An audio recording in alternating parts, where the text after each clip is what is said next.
Good morning. Guess what's just come? Frost. It's quite thick frost as well, not just a wee touch. Winter's fast approaching. Nice morning though, other than the Baltic cold. Get all the cattle squared up and then I'm heading up an hour north of where I am right now to our friends at Farmstream. Slatted plough. Someone was asking why we had boards on the demo and not slats, and we're keeping that plough, so we're going to have slats with that, and I think we're going to put boards on a new one because possibly the boards you produce like a clumpier. Here's all my calves at this yard. Another pen over here. Once we've got them up to ad lib, we'll put the gates across there and this will all be one big pen. Happy calves. There we go. They are settling in just fine and it is a lovely morning. You'll take that for a morning any day. Calves are basking in the sunlight. Also, thank you to anyone who was suggesting things to do with the new cattle shed and people to speak to and to come and see some. I need to get back to a few people. I've not replied to any of the comments yet. But obviously I need to show you more detail about where it is. It's at this yard, but I'll put a drone up just in the next few days when I get the chance. And I'll go through it again just in kind of more detail so you can actually see where the site is. Just gives you a much better understanding of where it's going so you can think about concept. We have got to a design that will work, but I just don't think it's good enough because like the shed's going to be up for years and years and years, and hopefully we'll develop further and maybe put on more cows beyond that, but getting it right to begin with. We're never going to get everything 100% right, but if we can get a few more things right. These cows are getting fattened up, they're all empty. Bull over there, he's on the way out. Everything's on the way out. Let's get this weapon fired up. Oh yeah.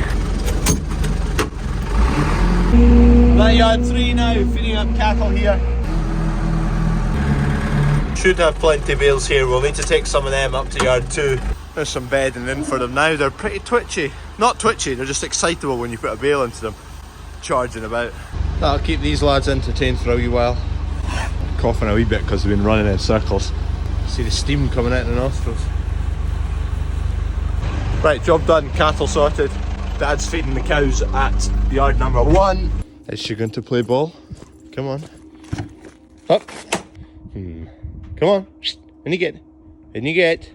This'll help.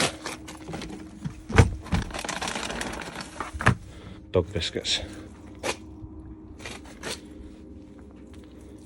Oh yeah. Yeah. Sit down. Stay. Stay. Stay. Hey, hey. Stay. Hey.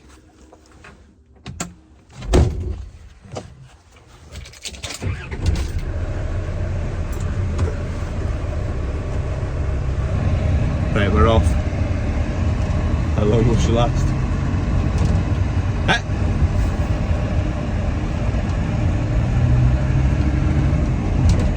Get it. Right, I'm just about to film a few bits for this is Farmstream, by the way. So I'm going to film a few bits for them. Hopefully we'll cobble something together. They want about 90 seconds so they can kind of advertise it to people what Farmstream is, what they've got, what they produce.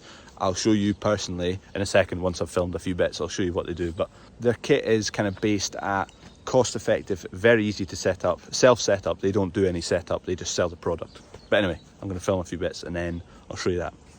Right, I've just been filming a few things to do with their cameras. This is a 361. I've got one of these in the shed. Very, very handy. I need to get mine set up again for lambing time. I was telling them they need to get their logos out of that bar for in camera, but they're just magnets. That's not magnetic, but where can I put it? Boom. I'm needing to get some of these. These are good. We've just been looking at, they've got a camera up there on a solar panel, so don't need a power supply, and they can look after my favourite animals. They've just got new things, new solar panels here. They've just started doing these solar panels, so if you've not got power anywhere, you whack this up like down in the field with the sheep, and you don't need an external power supply. This will do the job. It's got a battery on the back, lithium ion, so good grade. I think they've ordered ones actually in matte black, the next order they've put in, so a bit more sleek. That's the camera up there, so that's the same as what I've got, but mine's on 4G, theirs is on Wi-Fi, so you pick whatever version you want. I was querying them on the lag, so mine lags a wee bit from when I press a button to move it, because that spins 360 degrees, it tilts, it zooms, whatever, and it's got night vision. I'm doing a sales pitch for them, but mine lags a wee bit. It's because I've not got amazing 4G signal, so I'm going to get a wee extender for that and maybe put like a pole on the end of the shed, and that'll get better signal, so it's got a lot less lag. I was fiddling about with theirs on their phone and it's rapid, so hopefully we'll get that sorted out. Louise has just said we'll get an extender sent out for us, free of charge. Free of charge. We're in the money here. So we'll see if that speeds things up, hopefully, fingers crossed. They've got a drone here, which is not dissimilar to my drone, but the what do you call this, controller? You can watch YouTube on it. There's a farm shop tour. I'm watching myself while you're watching me on YouTube. There we go, there's the packaging. Quite nice, isn't it? That's the 360, that's what I've got. Right, job done at Farmstream. We're off home. Since we put on the new chiller, we have 2 chillers like this for uplift. They work, they're not looking the best. Email me here or send me a message on Instagram. We've got 2 of them. If you're into shooting and you're needing something to hang your venison or something like that, then let me know. We now have a working chill. You can hear the aircon unit going there. Lulu doesn't like the floor. She doesn't like it at all. Anyway, I'm also needing to put like a wee strip of wood down here so that when we're pushing in boxes or pushing in the racks, they don't scuff and mark the walls. You could checker plate them all, but... Sorry, Lulu's just trying to run away.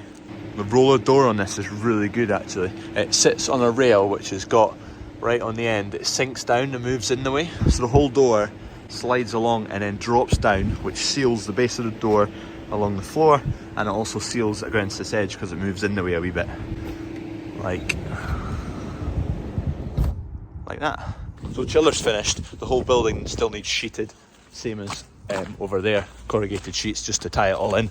And then there's a load of internal things still to do. Plastering, painting, skirting, all that.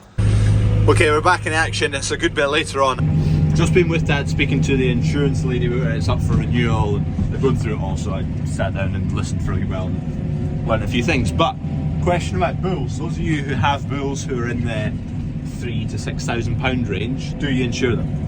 Bulls are £500 a year to insure. They're covered for damage? Injury. They're covered for injury. They are covered technically for infertility, but you have to, I think, have proof they were fertile in the first place, i.e. get them tested, which we should, and then proof that they've then become permanently infertile.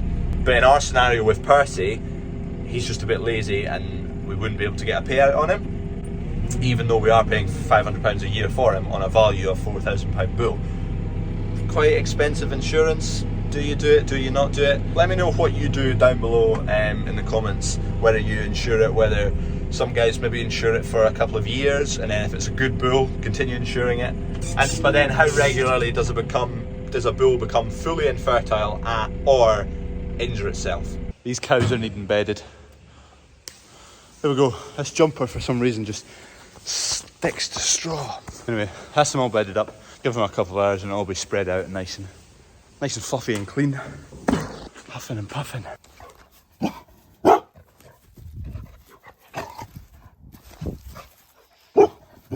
Sit.